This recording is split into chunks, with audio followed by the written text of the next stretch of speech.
હમણાં ટૂંક સમયની અંદર જે બેંકની અંદર જે હરાજી થઈ એની અંદર 40 લાખ રૂપિયાના ભાવ બોલાણા ખાલી ભરતી કરવાના. તમારા છોકરા આપણી તાકાત છે 40 લાખ દઈ શકીએ એવી, છતાંય દેવે પડે. શું કામ? આપણા સમાજની વેદના છે એ સંબંધ નથી થતા. આ પરિસ્થિતિ સમાજની થઈ ગઈ. ખરેખર તો આ નવયુવાનને મારે કેવું છે, મોદી મોદી મોદી જ કર્યા રાખ્યો.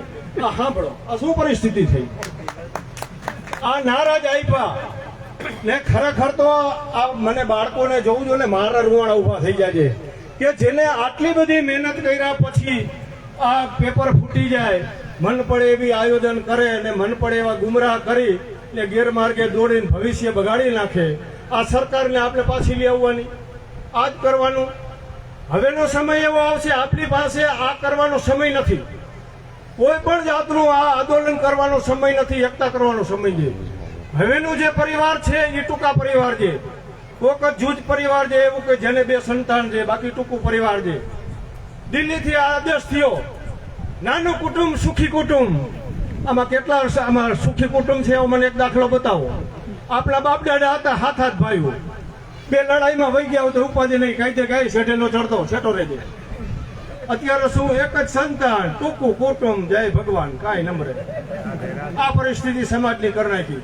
એટલે એવું ન માની લેવું કે દિલ્હીથી આદેશ થયો એટલે સીધો નિર્ણય લઈ લેવો. થોભો તમે વિચારો કે ખરેખર સીધું દિલ્હીથી આવી ગયું, આપણે અમલવારી કરી નાખી ને દુઃખી થઈ ગયા. ને આથી વર્ષો પહેલા 2 બળદિયાની સાપતિયા, 2 બળદિયા નિશાન રાખ્યા હતા ચૂંટણી સમયે. આ ઈ બળદિયા આપણે બનાવી દીધા ને ઈ બધા માલ ખાઈને વયા ગયા ને આપણે એમને હર ઢહેડા જ રાખ્યા, પાછું વળી જોયું જ નહીં કે આપની પોઝિશન આ કરી નાખી. કે ખરેખર જાગો, અત્યારે જાગવાનો સમય છે. કે બોલ આય જ આ અત્યારે બોલવાનો સમય છે. તમે બોલશો નહીં ને તો આ પરિસ્થિતિ આવીને ઉભી રહી જવાની છે. ને ગમે તેને બંધારણોમાં બધા આમ જાય, કોઈ કાંઈ લઈ નથી જવાના. ને અમારા જેવાને લઈ જાય તો હવે અમે ખાઈ પી લીધું છે, કાંઈ અહીંયા કાંઈ ઉકેડા રહેતા નથી બાયણે. અમે તો રાહ જોઈ, લઈ જાય તો કામ પતી જાય. આ નિવાળા તો આવે, વાહની પેઢી તો સુખી થાય. આ વાહની પેઢી લઈ સુખી નથી જોઈ લાગતા ને અમે દુઃખ સહન કરી નથી લાગતા. આ પરિસ્થિતિ થઈ ગઈ સમાજની. એટલે માટે જાગો ને કાયમીના માટે હર સમાજને ભેરું રહેવું પડશે. બાકી કજિયા કરીને કાંઈ નહીં થાય. આ લોકો એક જ કરશે, આમ બાજુ ઓલું બાજુ. બાઈજે કોઈ દી સુખી થયું નથી એકે પરિવાર. આપણે નાત જાતના વાળા છે ને એ બધા મેલી દો. માત્ર ને માત્ર આપણે એક ખેડૂની જ નાત, બાકી કાંઈ નાત નહીં. ખેડૂ જિંદાબાદ. બાકી આ બધાનો તો કામ જ ઈ છે નામે ધર્મના નામે તો કે લઈ ગયા.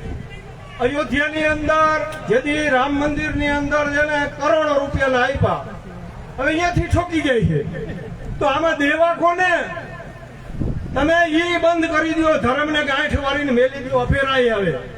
બાકી ધર્મના નામે પૈસા લઈ જાય છે. 5 બાળકોને ક્યાંક ભણાવવાના શિક્ષણના પૈસા આપો. ઘણા પરિવાર એવા છે કે જેને ખરેખર પૈસાની જરૂર છે.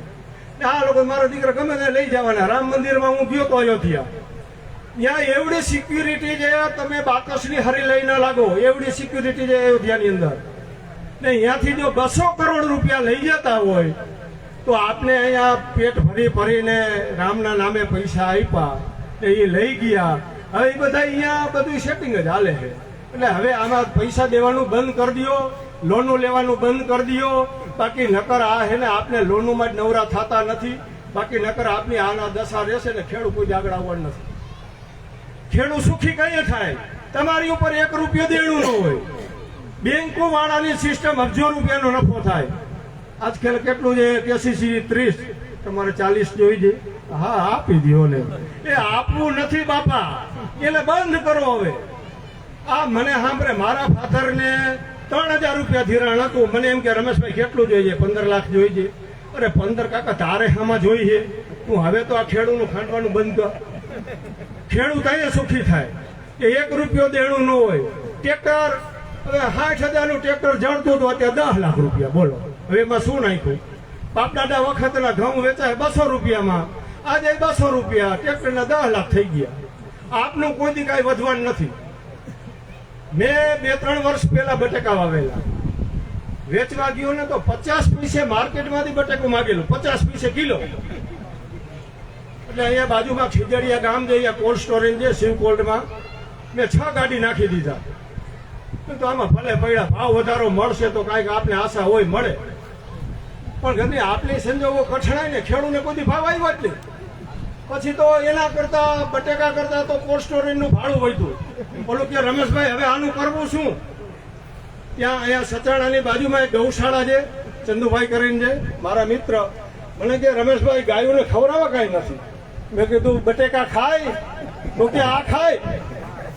મેં કીધું પણ જોજો ધર્મ કરતા ધાર ન પડે, પેલા 10 કિલો ખવડાવો, 10 કિલો ખવડાવ્યા.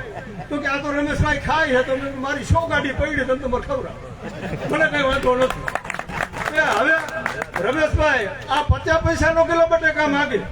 હું યાર્ડમાં ગયો ને, 2 કન્યા છાત્રા લઈને ફોન કર્યા, પઠાણી સમાજની જુઓ, મફત બટેકું દઉં દીકરીઓને ખાવા તો કોઈ ટ્રસ્ટી ન લે. ઈ કે ના, ઈ નથી લેવાય કે. અરે પણ કાકા અમારા સમાજની તમે દીકરી જો, તમને મફતમાં વાંધો શું? તો ઓલાજી 2 કિલો ભીંડા હારા લીએ, એટલે 2 નબળા લીએ, એમાં 20 ખાઈ જાય. પણ રમેશભાઈ ના બટેકા નથી જોતા. એટલે પણ તને આ શું તકલીફ છે? મફત હતા શું? મેં કીધું ભાઈ હું પૈડા છે, તમે ખાઓ, ભાડું હું આપી દે. હું ભાડું દેતો તો નતા લેતા. પછી જોડિયા ગયો હુનરશાળામાં, બેનને કીધું ભાઈ આટલી બધી દીકરીઓ છે, મારે આટલા બધા બટેકા પડ્યા, તમે મફત ખવડાવો. પણ એ બેને એટલું કીધું કે રમેશભાઈ કાંઈ વાંધો નહીં, તમે મોકલો. હવે અહીંયા આપ્યા. બાકી કડવા પટેલની છાત્રાલયમાં ટ્રાય કર્યા, કોઈ હાથ ન પડ્યું. મેં પછી સર્વે કરવા ગયો, કીધું આ ના કેમ પડે?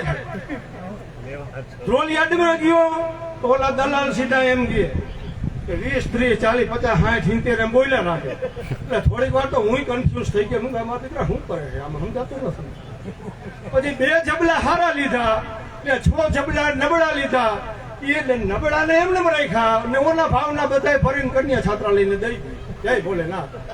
હવે આ દીકરીઓના પૈસા આગેવાનો મેળતા નથી. આ પરિસ્થિતિ સમાજની થઈ ગઈ.